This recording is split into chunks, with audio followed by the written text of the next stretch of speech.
I'm Jennifer Purcell, and welcome to my podcast, Living with an Invisible Learning Challenge, where we will discuss, discover, and learn more about the challenges and triumphs of those with NLD and other learning challenges. I do have a website for this podcast, and it is called livingwithnld.com. I also have a Facebook, Instagram, and Twitter account for the podcast. They are all under the same name, which is Living with NLD. I also have a YouTube channel for the podcast, which can be found by Googling the title of the podcast, which is Living with an Invisible Learning Challenge. I would like to tell you about a nonprofit that I use for my research for this podcast. It is called the NLD Project, and I use their blog for my research. They are a nonprofit that is based in New York and is trying to get NVLD back on the DSM, and they provide many resources for people with NVLD on their website. I'll provide you with the website for them in the podcast description.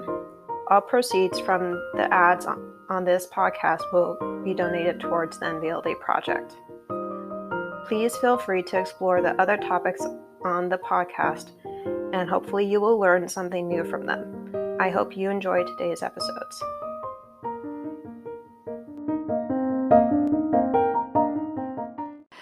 To access the testimonials, there are two ways. There's a testimonial page with the full quotes, and then there is a slideshow on the home page with excerpts of the longer ones and the short ones. On the last image of the testimonial quote with Julia's quote, you can click on it and it will take you to the testimonial page where it shows you all of them with the full quoted testimonials. I did it that way because I wanted it to be easier to read on the home page, since some of them were a little longer than a testimonial usually is. And then I wanted to make sure that you could see the whole testimonial on the testimonial page. So I hope that makes sense. If it doesn't, you can email me at livingwithnld@gmail.com and I will try to show you how to access it. Thank you. Hope you're having a good weekend. Bye. So on September 18th will be the next Facebook chat for members of my podcast audience that have NLD or other learning challenges. And this group creates a safe space for you to talk about anything that may be on your mind relating to NLD or any other learning challenges that you may have, or relating to other personal things that you may be going through, and creates a group that has confidentiality built into it as well and will support you with anything that you need support with. And it is on September 18th at 10 a.m. Pacific time zone, and it goes until 11:30 a.m. Pacific time zone. So I hope you will be able to come to that. If you would like to join, please let me know by emailing me at livingwithnld@gmail.com or message me on the Living with NLD Facebook page. Thank you, and have a great Friday. Bye. So today we are going to be talking about NLD and how NLDers usually forget to provide context for a story or point they are bringing up, and sometimes talk off topic in conversations. Maybe not all NLDers do this, but I know that I do. So do you ever have challenges with thinking in big picture terms, or have difficulty with noticing when someone is not tuned into the conversation you're having with them? Do you also have some issues with staying on topic with the conversations as well? Well, these are things I want to talk about today. I have gotten better in these areas because I've worked hard to get better in them. I've done it by trying to pay attention to social cues and realize when someone is into the conversation or not into it anymore. I've also tried to be mindful of what topic the conversation is about before changing it. I do try to pay attention to how often I text my friends also, and if I'm changing the topic now.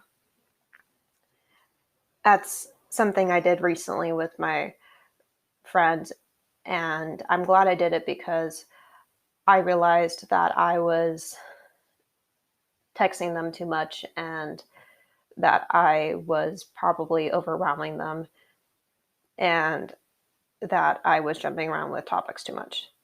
Excuse me. So I decided to try to text them less often throughout the day and the week and to let them know if I was going to change the topic when I texted them. So I try to be more mindful about texting them now because I know they're busy and I don't want to seem rude or annoying to them. And I'm still recovering from being ghosted and still grieving from losing a friend who ghosted me. So I'm trying not to have that happen again. So that's why I'm doing that with the texting. And I think it's going well so far. So that's just something new I'm trying, and I think my friends are appreciating it. So something else that I try to do is to remember the context and provide that when I'm trying to bring up a story that I want to share with somebody. Because if you forget the context of a story or a point that you're trying to bring up, somebody's going to wonder why you're bringing it up. Like, what's the point across this? What's the story behind this? I remember that I used to forget to provide context of why I was talking about something before I would bring it up. It's more about studying the context for a conversation that NLDers forget rather than saying it. So here's a quote from an article that tells you what NLD is. Quote, cumbersome monologues are another trait of a child with nonverbal learning disabilities. Normal conversationalism, give and take, seem to elude her. Teachers complain of a child who talks instinctively, and parents resolve. She just doesn't seem to know when to be quiet. Owing to visual spatial disturbances, it is difficult for this child to change from one activity to another and or to move from one place to another. A child with NLD uses all of her concentration and attention to merely get through a room. Imagine the frustration produced when attempting to function in a complicated and or new situation owing to her inability to handle, in quotes, such informational processing demands, she will instinctively avoid any kind of novelty, end quote. So this is a good quote because I remember talking to my NLD friends about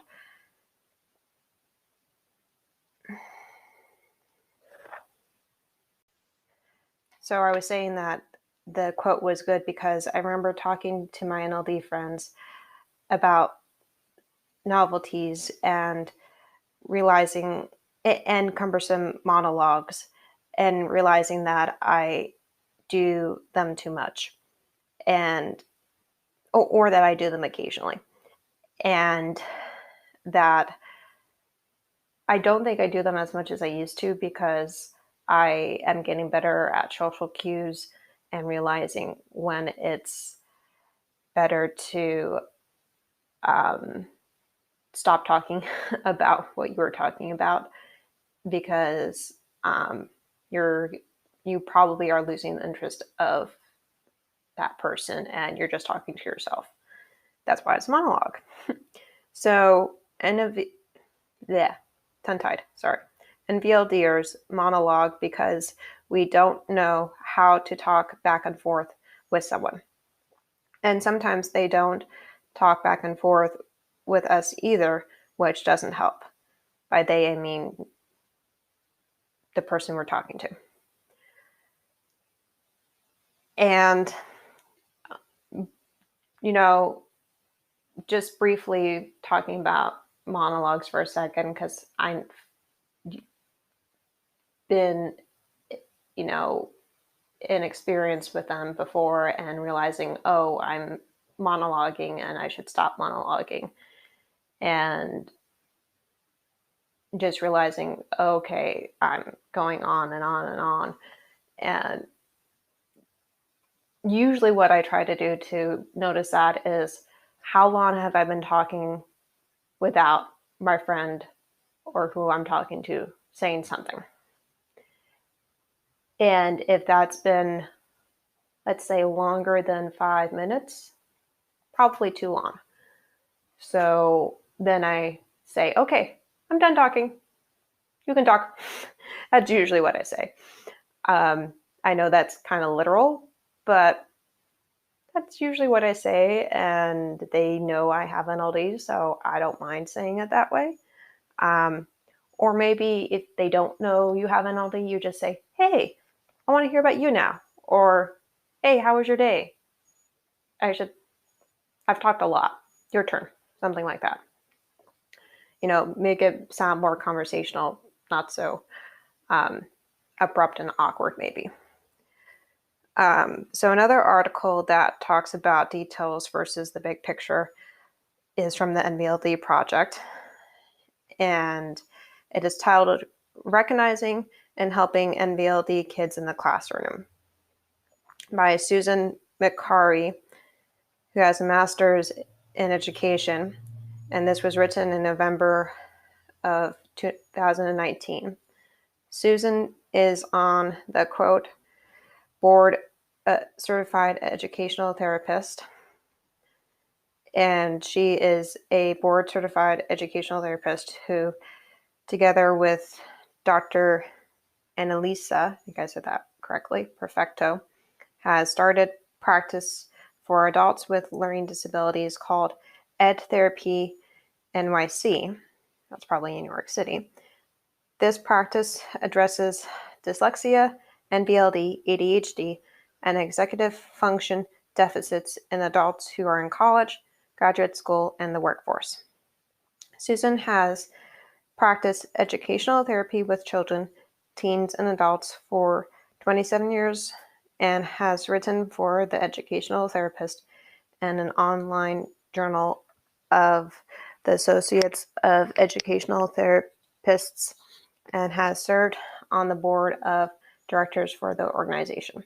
Her film on learning disabilities appears on YouTube and The Today Show, end quote. Another quote from the article: if you looked at her writing for English class, she'd miss the point of a complex novel quite often, and in fact found class boring. All that talk about what was going on inside the characters made less sense to her than what the character did. She was content then with finding fictional characters mysterious or inexplicable. Sorry, can't say that word. End quote. I can relate to Susan's client, Vera, because I'm very detailed oriented also and have challenges with grasping the big picture. But I have worked at trying to see it more because I know it's helpful and is a helpful perspective to have in life.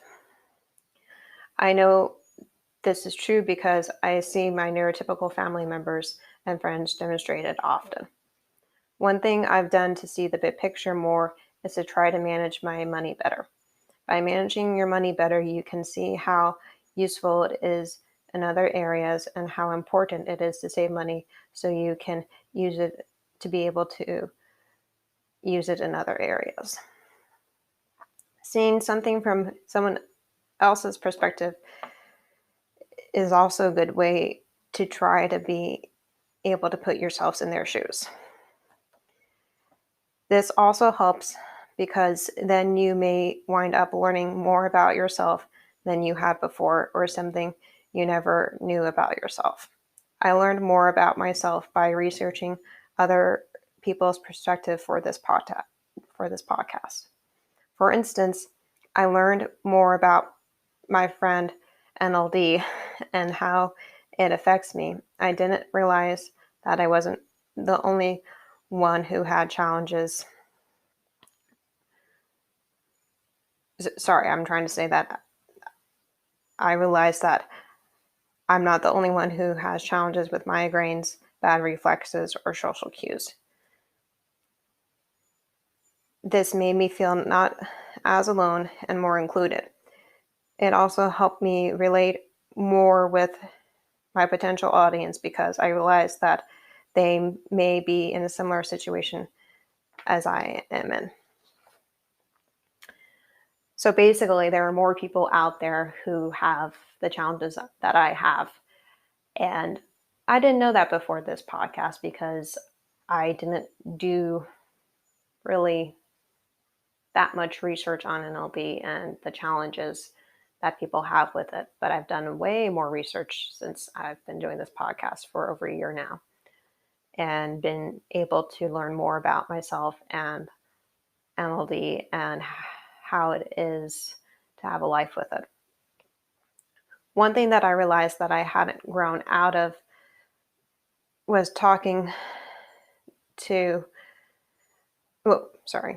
One thing that I realized I hadn't grown out of was by talking to an audience. Sorry, I'm not saying this really well because my head hurts. I'm trying to say that I haven't grown out of having issues with reading the script, and that might be related to dyslexia. And I was realizing this by talking to an audience member who has dyslexia. I used to flip-flop letters and words when I would write them, usually the I and E. When making a homemade card for a family member, I would have it open the wrong way. Instead of opening from the right to the left, it would open from the left to the right. I think I said that correctly. I don't do the homemade cards anymore, but sometimes I still do the letter flip-flopping. I also sometimes will skip lines when I'm reading the podcast script. That's why I underline it. And you might have noticed me saying that I missed a line before when listening to the podcast. I bring all this up because sometimes people think NLD is similar to dyslexia, which it isn't. But people with NLD can have other learning challenges simultaneously, like ADHD, bipolar, OCD, autism, dysgraphia, or ADP, etc. I also try to do things like watch the news because that often provides the big picture and details of topics, so it helps me notice the difference between the two more easily. Watching the news not only helps with seeing the big picture and details, but also building my vocabulary. Developing these three areas helps me try to use words better and learn how to use them correctly. The way I build my vocabulary by watching the news is my parents will let me pause when we're watching TV, whether it's the news or something else, if I don't understand a word or a phrase, and I can ask them what it means. And it's gotten to the point where they know what I'm going to ask about, which I guess is a good thing. And sometimes I can actually guess what it means now, which I guess means I'm getting smarter. So, yay. And if if I know how to recognize the difference between the big picture and details, then I can be better at using them for this podcast, which might help you, my audience, with doing the same. So,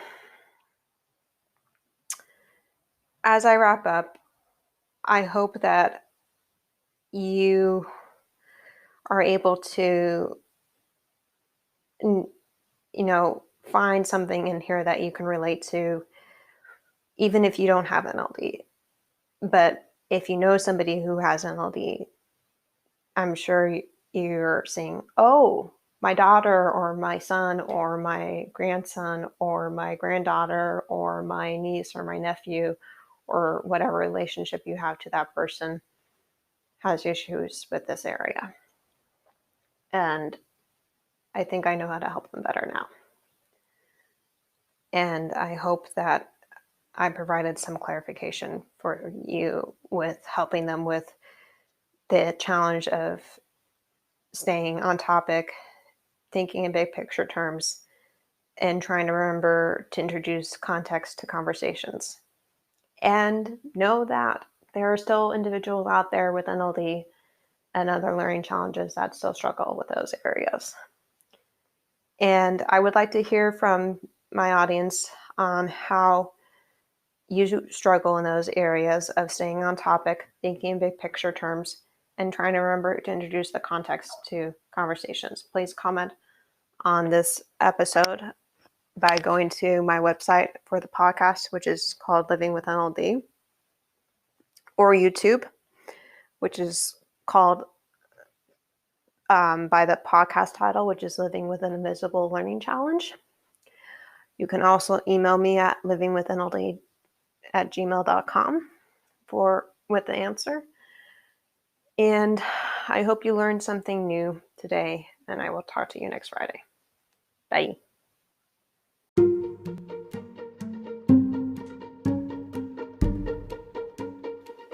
As I wrap up, there are some things I would like to share with you, my audience.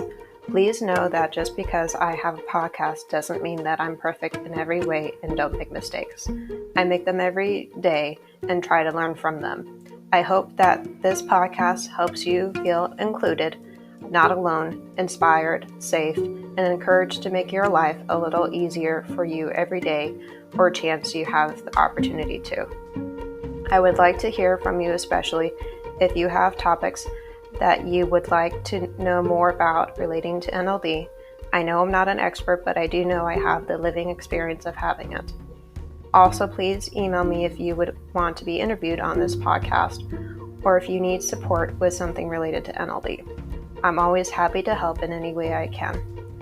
I hope you enjoyed today's episode, and I will talk to you next Friday. Bye.